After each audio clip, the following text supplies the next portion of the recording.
नमस्कार दोस्तों, स्वागत है आपका ऋतिक स्मार्ट स्टडी में। आज मैं फिर से लेकर आया हूँ लुसेंट के ऑब्जेक्टिव, जो कि किसी भी परीक्षा के लिए बहुत ही ज़रूरी होंगे। जी हाँ दोस्तों, इसमें केवल लुसेंट के ही ऑब्जेक्टिव रहेंगे, इधर उधर कहीं के ऑब्जेक्टिव नहीं, लुसेंट के ही ऑब्जेक्टिव रहेंगे। और ये हमारा वीडियो पार्ट 4 है।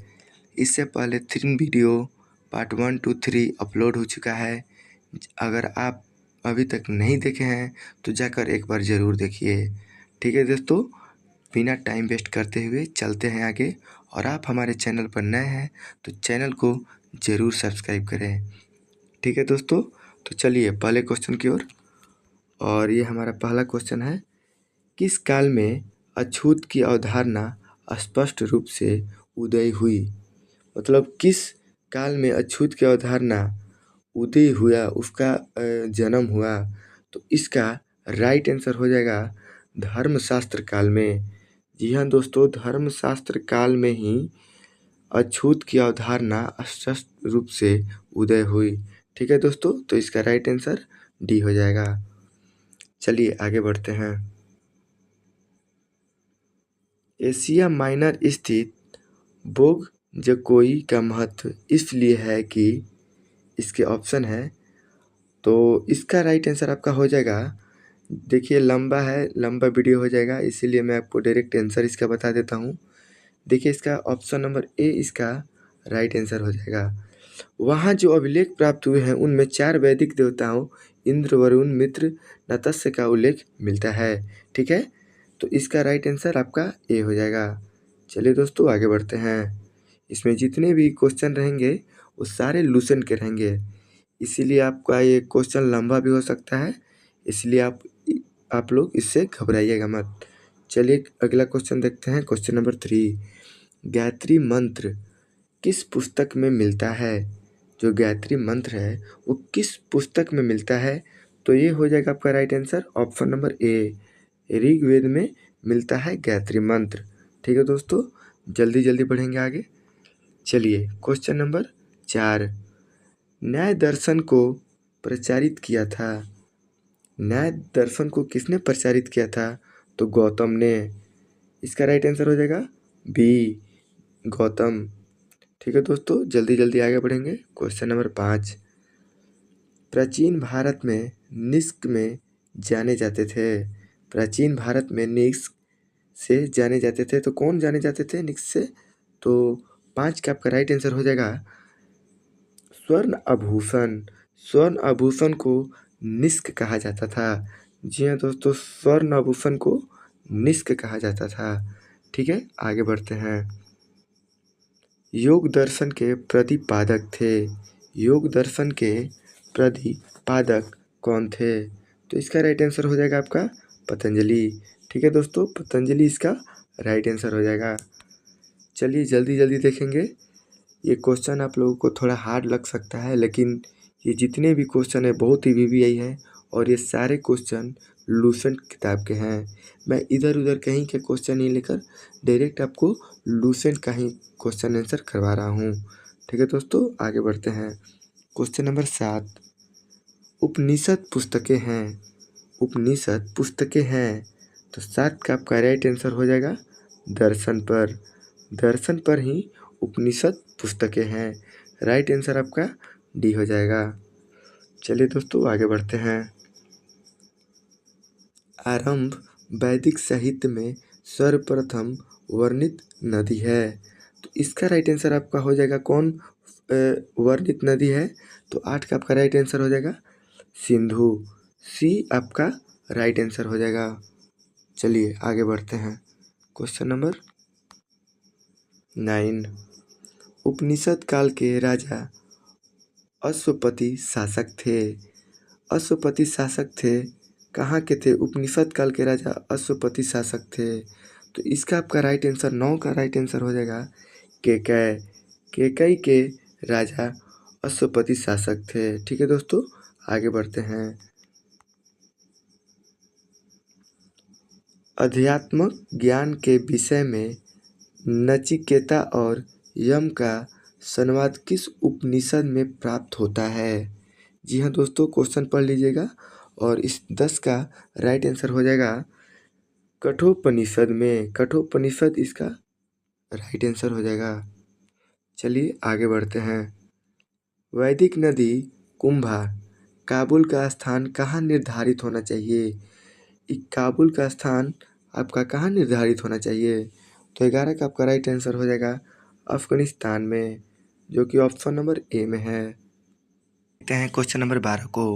कपिल मुनि द्वारा प्रतिपादित दर्शन प्रणाली है, तो इसका राइट आंसर हो जाएगा आपका 12 का राइट आंसर हो जाएगा संख्या दर्शन। संख्या दर्शन बी इसका राइट आंसर हो जाएगा। चलिए दोस्तों आगे बढ़ते हैं।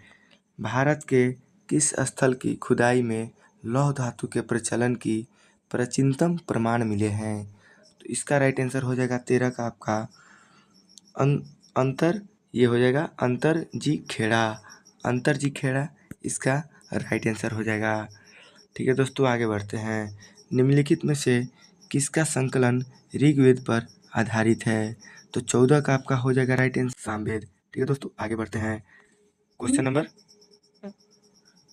नंबर 15।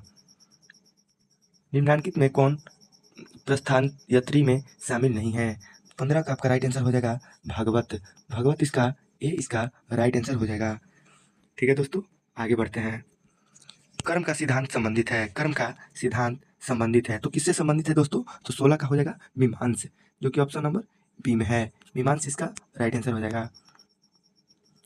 Question number 17। चरक संहिता नामक पुस्तक किस विषय से संबंधित है? किस विषय से संबंधित है दोस्तों?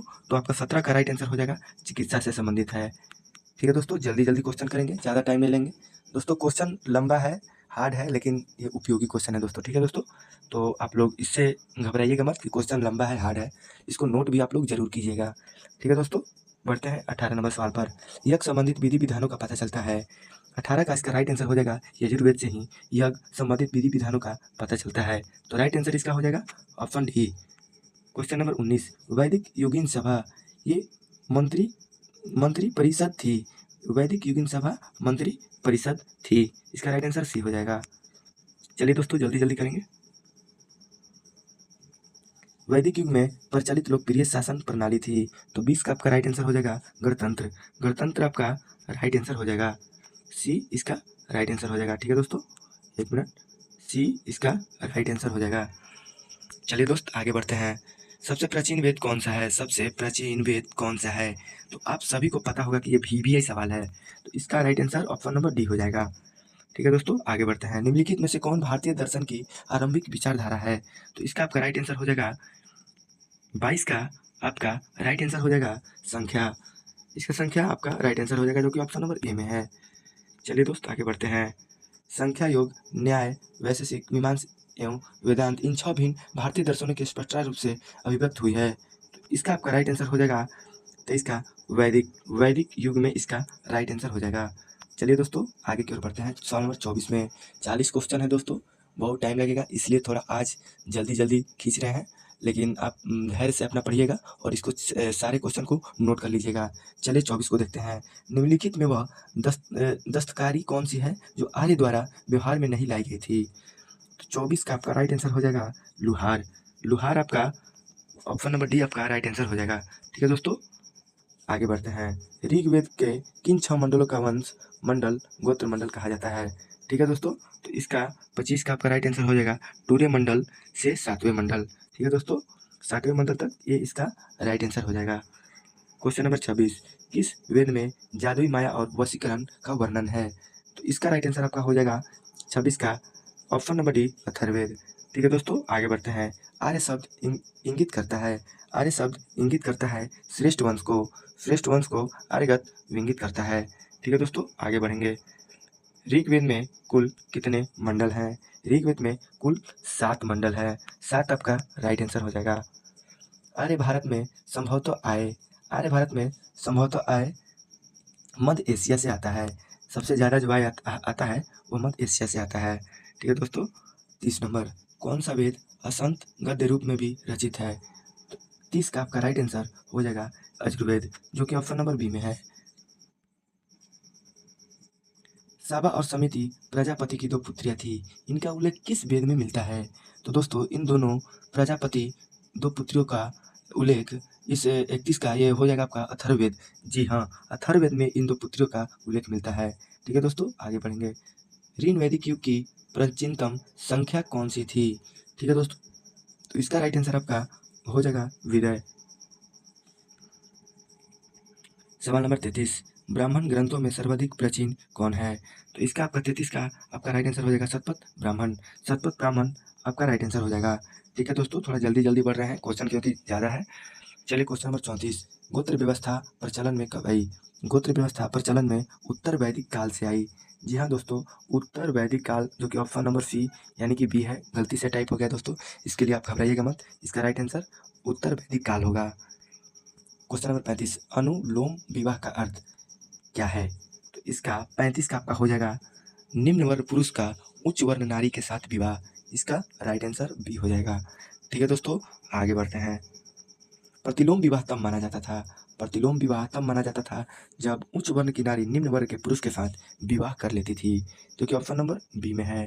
बी इसका राइट आंसर होगा। चलिए दोस्तों देखते हैं 37 नंबर क्वेश्चन। वैदिक युग में यौ कहा जाता था, वैदिक युग में यौ कहा जाता था जौ को ही उस टाइम के लोग यौ कहते थे। ठीक है दोस्तों, ऑप्शन इसका जौ हो जाएगा। चलिए दोस्त आगे बढ़ते हैं। क्वेश्चन नंबर 38, व्रीहि शब्द किसके लिए प्रयुक्त हुआ है? व्रीहि शब्द किसके लिए प्रयुक्त हुआ है? तो 38 का राइट आंसर हो जाएगा चा। चलिए आगे बढ़ते हैं। अथर्व का अर्थ है, अथर्व का अर्थ है, इसका राइट आंसर हो जाएगा जादू, जो कि ऑप्शन नंबर ए में है। ठीक है दोस्तों, आज के लिए इतना ही। ये हमारा पार्ट 4 वीडियो था और इसके बाद का वीडियो पार्ट 5 2 दिन के बाद आएगा। और आप लोग अभी तक हमारे इस तीनों वीडियो या चारों वीडियो को, पिछले वीडियो को नहीं देखे हैं तो प्लीज़ जाकर एक बार देखें। बहुत ही मेहनत से बनाया हुआ वीडियो है और बहुत ही हेल्पफुल साबित होगा आपके किसी भी एग्ज़ाम के लिए। तो जाकर हमारे चैनल के प्लेलिस्ट में सारे उस वीडियो को देख सकते हैं। हमारे चैनल पर न्यू हैं तो चैनल को सब्सक्राइब करके बेल आइकन को दबाकर इसको ऑन कर दे, ताकि जब भी मैं वीडियो डालूं सबसे पहले आप तक पहुंचे। आज के लिए इतना ही, तब तक के लिए धन्यवाद। जय हिंद, जय भारत।